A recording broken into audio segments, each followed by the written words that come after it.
Welcome to the Simple 7 Lifestyle Podcast. I'm Dr. Jerry Duggar. I want to start this podcast with a simple question. When was the last time you had one of those days?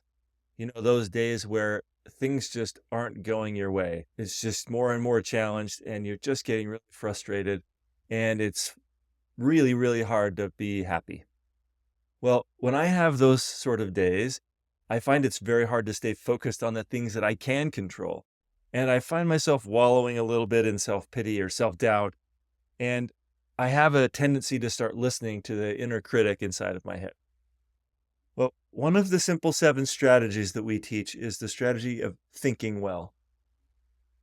And it's just as critical to our overall health as our diet and our sleep and our exercise. So we want to focus and coach a little bit on this idea of getting our head right, thinking well, and especially trying to navigate challenging situations and rough patches or rough times. Life can be so amazing and wonderful and awe-inspiring that it really takes our breath away. But it can also be so disappointing and discouraging and challenging that it knocks the wind out of us and we just want to throw up our hands and give up and say, where do I check out? So we all are faced with that reality of these goods and bads and ups and downs. And I find some people are able to navigate the vicissitudes, the ups and downs of life better than others. Have you noticed that too? So what is it that those people possess? They possess an ability to be resilient in the face of challenge.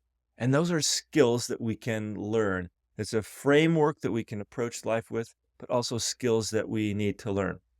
So today I want to coach you a little bit on how you can feel more awesome or feel awesome more often.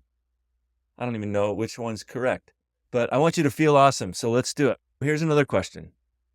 What do you do when you need to feel awesome? That may be a question you've never asked yourself before. When I'm feeling less than awesome, I remember a quote by the famous late Yankees catcher Yogi Berra, and he always had funny, quirky things to say. And he was talking about baseball, and he said, baseball is 90% mental and the other half is physical. And I just replace the baseball with the word happiness. And I just say, happiness is 90% mental and the other half is physical. So what do I mean by that? Well, when I'm feeling down, I usually understand that I'm overthinking, like I'm spending a lot of time and energy in my thoughts, in my head. I might be worried about the future, or I might be fretting about the past, or I just may be uncertain and lack kind of clarity about the present. But one thing is certain, I'm stuck in a thought loop, and the thoughts are creating a certain story, a story about myself and about my life. And I keep repeating that storyline in my mind. And I've found for me that it's much easier to behave my way out of poor thinking than it is for me to think my way out of poor behavior.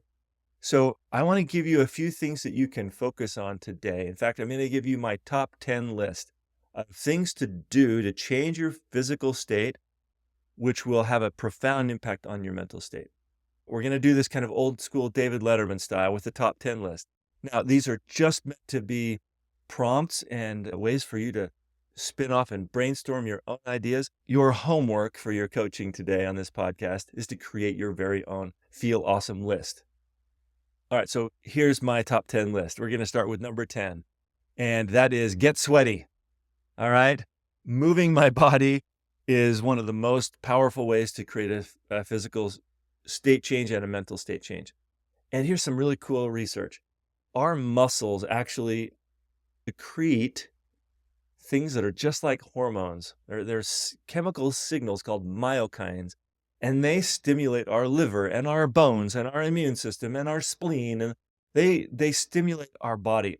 Most importantly, for today's topic, they stimulate our brain. Our muscles produce something called BDNF, brain-derived neurotropic factor. In other words, it's a chemical that helps to build new brain cells and build new brain connections. BDNF is like the coolest thing ever. And we're trying to find all sorts of ways to trigger the release of BDNF so that our brains are healthier. And exercise is one of the best ways to do it. You know that exercise continually shows up as like the most effective antidepressant out there. So that's part of the reason. So get sweaty. That's number 10. Number 9, laugh.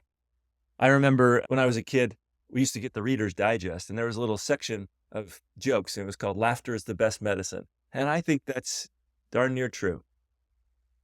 I find my favorite YouTube comedians, clips on YouTube from late night talk shows or anybody being funny, people that I really kind of get a kick out of, and I'll just play those. But it might be a movie that you enjoy watching, or even just a person that always makes you laugh. Go hang out with them. Laughter is contagious. It's the right type of viral infection that you want to give. You want to virally infect other people with happiness and laughter. Okay, so number 8, a little different. I like to take a bath. I like to soak in a nice hot tub with some Epsom salts, some essential oils. It's like totally not masculine at all, I think. But I don't care because I don't think my body really worries about all the constructs that we've created in our society. Like, it just flat out feels amazing. And it helps me to unwind and to kind of stop thinking about stressful things and to tap into how good the body feels just to be processing all that yummy sensory stuff. So if you like a hot shower, that's fine. But I love to soak in the tub. All right, number 7, go outside and connect with nature. Go for a hike or a nice walk. Nature is grounding. The smells, the sounds, the sights that we see, it puts us back in rhythm with the planet. And our modern lives are so out of rhythm that they are pulling us in opposite ways, and it's disruptive to our body, our physiology, and our brain. So if you want to go feel better about where you fit into this crazy world, get away from humans and go interact with plants and animals and little critters out there in nature. All right, number 6. Think of 3 things that you are good at and even just say them out loud. Things that you're doing a good job at right now. And even if it's really hard, if you're having a rough day, sometimes it's hard to think of anything you're doing good. If there's a simple thing, we kind of joke about it. We tell people to go organize the spoon drawer in their house. Okay? Everybody can stack spoons. And then you look at that and say, good job. Pat yourself on the back just to give yourself something that you know that you can do well. All right, number 5, create a meaningful connection with someone. We talked about this in previous episodes. Our lives are a bunch of superficial conversations that don't mean much. But we yearn and we just need depth. We need real. We need vulnerability. We need to have real, honest communication, conversations with people. Even if we're struggling one day and we are being healed, so to speak, from that interaction, the next time we're going to be the one whose lives are a little bit more in order, and we're going to be healing to the people we talk to that are struggling. So creating meaningful connection, very, very powerful.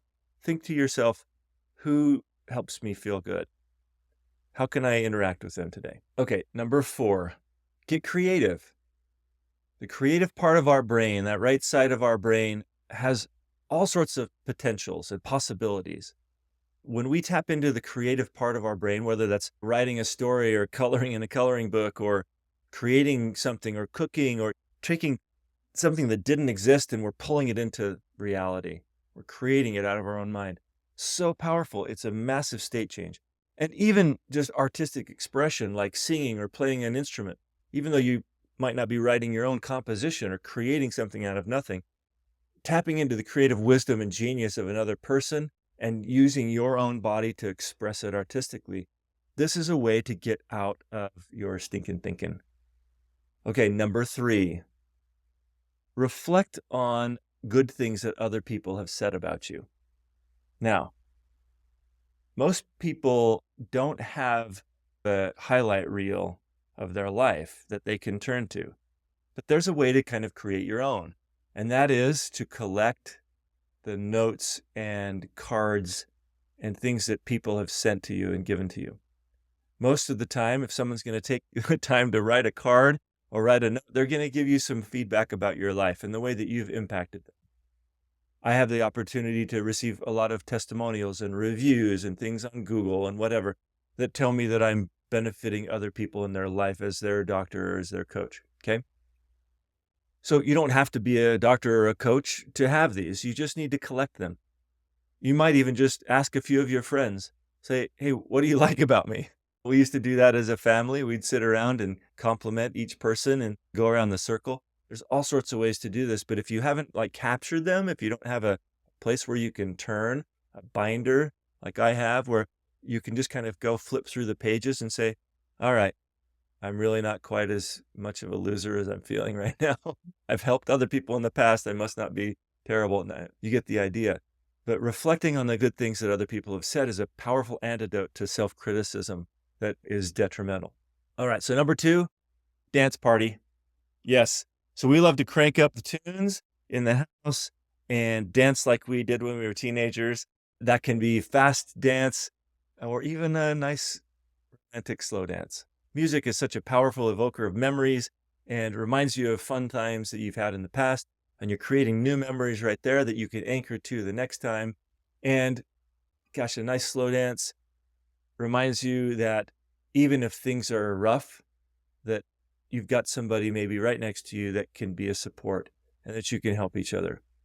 And if you don't have that person, well, I'll bet that the more you feel awesome, the more magnetic you're going to be to the person that you need to find or that needs to find you. Okay, so number 1, this is really a little bit more of a serious one. Remember, everyone goes through rough times. It doesn't mean things are going wrong. It's all part of the journey. Failure is your friend, and there really are no mistakes, just lessons to learn. Every one of those is a cliche little statement, but it's the right framework for life. Okay? We do need honest self-evaluation. Honest self-evaluation steals us from the danger of self-deception. Sometimes we can be self-deceived thinking we're much more virtuous and good than we really are. And maybe our motives have some perverse incentives in there. Maybe we're really not operating from our highest place. And so honest self-assessment and evaluation is important. But it's just as frequent, maybe even more frequent, that our current self-assessment is a little too critical. We may be judging ourselves against a pretty high standard that we have in our mind, and we find that we're not meeting that standard. We're not up to par, and all we're seeing are our limitations and our weaknesses. And that becomes incredibly debilitating. So habit number 1 is honest self-evaluation. Really think about it. And I'll tell you, there's a secret way to get to the truth here. And it's the inner critic.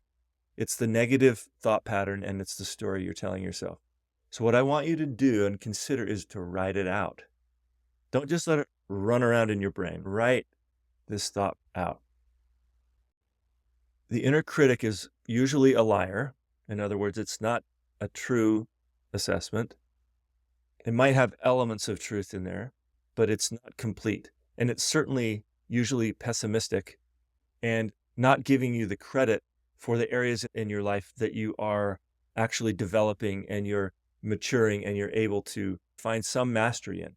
It discounts that completely and focuses only on the areas where you're not meeting your own standard. So you have to write this sentence down so that you can think about it and you can really ask yourself, is this true? Is part of this true? Is part of it false? And the part that's false, you need to flip around. You need to flip it. I call this mental judo. When you're doing judo as a martial art, you kind of take the energy of the opponent and you try to use it against them. So this negative critic voice is usually, at least part of that voice is not true. And usually you just need to flip the sentence to find the truth. So I hear people, again, as we talk and we coach, I'm not good enough, or I'm too fat, or I'm terrible at this. And so all you need to do is flip that sentence. Well, I am good enough would be the opposite, right? I mean, you just go through the negative and you flip it into a positive, and now you have an affirmation or a statement that you can use and replace that negative in your mind. Okay, so we went through my top 10. That last one was a little bit hard to explain, so I hope you got the idea, but we want to honestly self-reflect. Give yourself credit for the gains that you've made in life as you've matured and developed through your lessons and through the challenges you faced. And I find that that's going to give you resilience. It's going to help you understand where you really are and the good things that you've done and the way you've developed into a better person over time. And that is forecasting that you'll continue to do that as you move forward.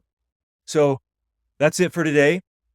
Come up with your own top 10 Feel Awesome list. Change your physical state as much as you possibly can if you want to change your mental state and you want your brain to have more possibilities of functioning better. Okay, so until next time, go out and do something good in the world today. I'm Dr. Jerry Duggar, and we'll see you next time.